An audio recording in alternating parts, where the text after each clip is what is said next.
Here are our solutions to homework set number 3 for ECE 463-663 Modern Control.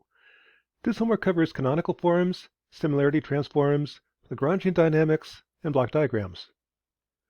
The first problem is here's a third-order system. Express it in controller canonical form. There's a couple ways to do it. One way is just use inspection. Multiply out the polynomials, then the denominator polynomial winds up right here with a minus sign. The numerator polynomial is the C matrix. And as a check, input A, B, C, D into MATLAB, find the transfer function, and sure enough, that's right. Problem 2 says express it in cascade form. In cascade form, I'm going to cascade it as a pull at -2, cascade with a pull at -7, cascade with a pull at -10. So these three get added together.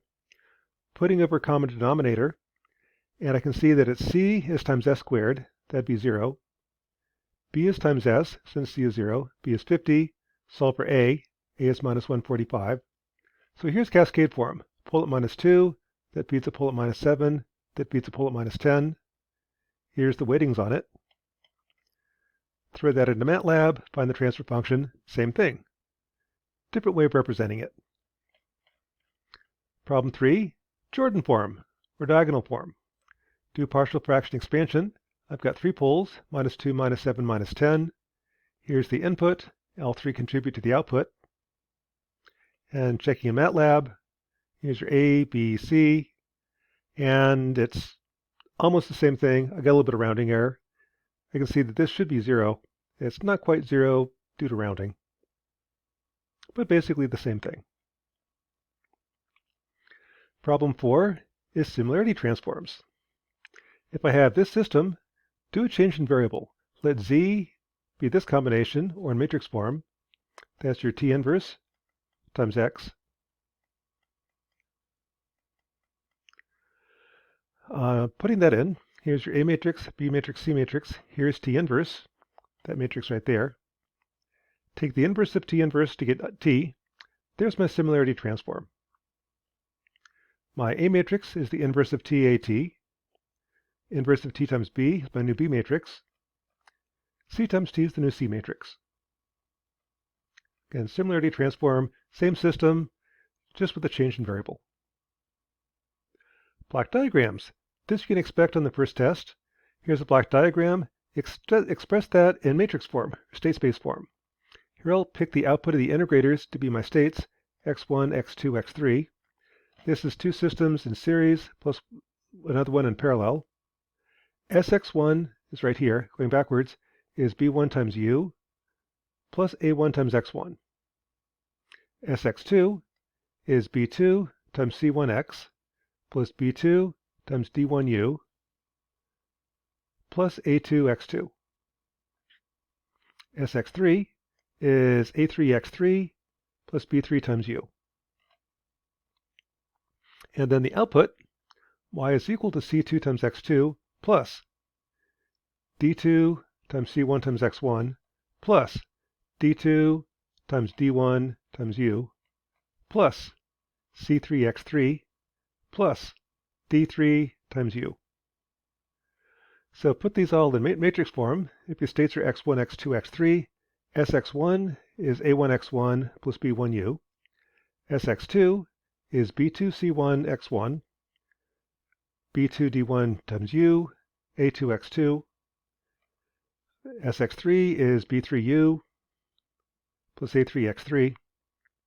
And the output is c2 x2, d2c1 x1, c3 x3, d1 d2 plus d3 times u. In this case, order does matter. b2 c1 is different than c1 times b2. Similar problem. Express this in state space form. So letting the states be Sx1, Sx2, Sx3.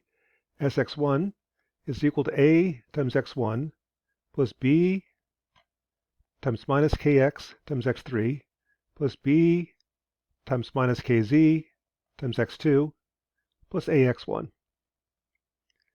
Sx2 is az times x2 plus bz times c times x1 plus bz times minus r. And Sx3 is A3x3 plus h times c times x3 with minus sign plus h times c times x1 plus a times x3 plus b times minus kx times x3 plus b times minus kz times x2. So those are the equations. Putting it in matrix form, you should get this. And the final problem. I've got a ball rolling in a cubic bowl. What are the dynamics? And before we do that, let's kind of show it off in MATLAB. Here's what it should look like. As I start the simulation, okay, trying that again. Start the simulation. There's the bowl that it's rolling in. It's a cubic function. Find the dynamics of the ball as it rolls back and forth. In this case, the dynamics aren't exactly right. I'm going to be using Euler integration. Euler integration is slightly unstable, so the ball is actually gaining energy each time it rolls back and forth. But it's close, just a little bit of energy. This is kind of nice because you can sit there and see when it rolls over the edge. It just rolls back and forth, gains a little more energy. Let's try the next one. Comes up to the edge and just makes it over. So that looks like the correct dynamics. How do you come up with those dynamics? Well, this is using Lagrangian dynamics. This is the shape of the bowl. 0.2, x minus 2, x plus 2. Multiplying it out, x cubed minus 4x. So here's y. Here's y dot. The potential energy is mgy.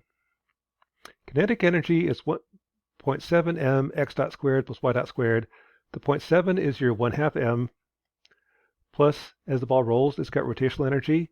Assuming a solid sphere, that brings that up to 0.7 m. Substituting, x dot is x dot, y dot is from here. Substituting, squared. Pulling out the x dot squared, multiplying it out, there's the kinetic energy. So the Lagrangian is kinetic energy minus potential energy. So there's the kinetic energy minus potential energy. Simplifying. The force on the ball is the full derivative with respect to t of the partial with respect to x dot minus the partial with respect to x. Partial with respect to x dot, well, there's an x dot, so it gives you 2 times x dot. Comes in here. Minus the partial with respect to x gives you this term, 3 times 0.252 x cubed. Partial with respect to that term, 2 times 0.672 times x dot squared. And here's an x, 0.2g times 3x squared, 0.2g times minus 4x with a minus sign. So that's the partials. Now take the full derivative. The full derivative of x, this term with respect to the second term is x double prime. Derivative with respect to the first term gives you x cubed x dot, 3x cubed x dot.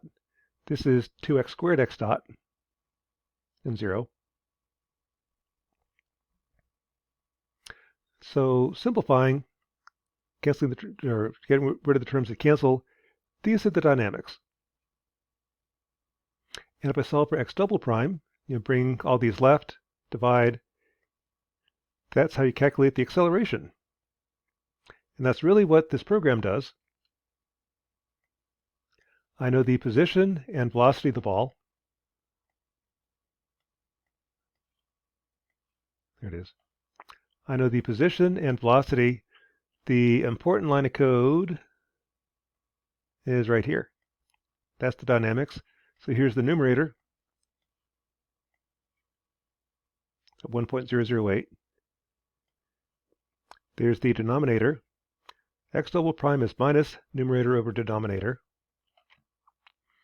Integrate for position, integrate for velocity, kind of a trick. Y dot is take dy dx times dx, that's dy. The length that the ball is rolled is the square root of 1 plus dy over dx squared times dx. Integrate the length, and I know x equals r times theta. That tells me theta. Theta is important because it lets me draw a line through the ball.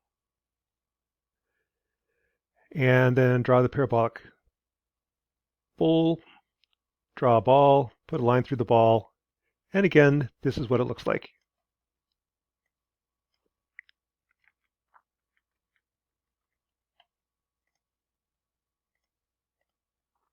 Give it some initial condition and let it roll. That's homework set number 3 for 463-663, modern control. And note the beauty of Lagrangian dynamics, the derivation is not fun, but you do get an answer. And it's a nasty nonlinear system. You've got a lot of x dot squares, stuff like that. That's just how it behaves. With the Lagrangian dynamics, you do get the correct dynamics. Homework set 3.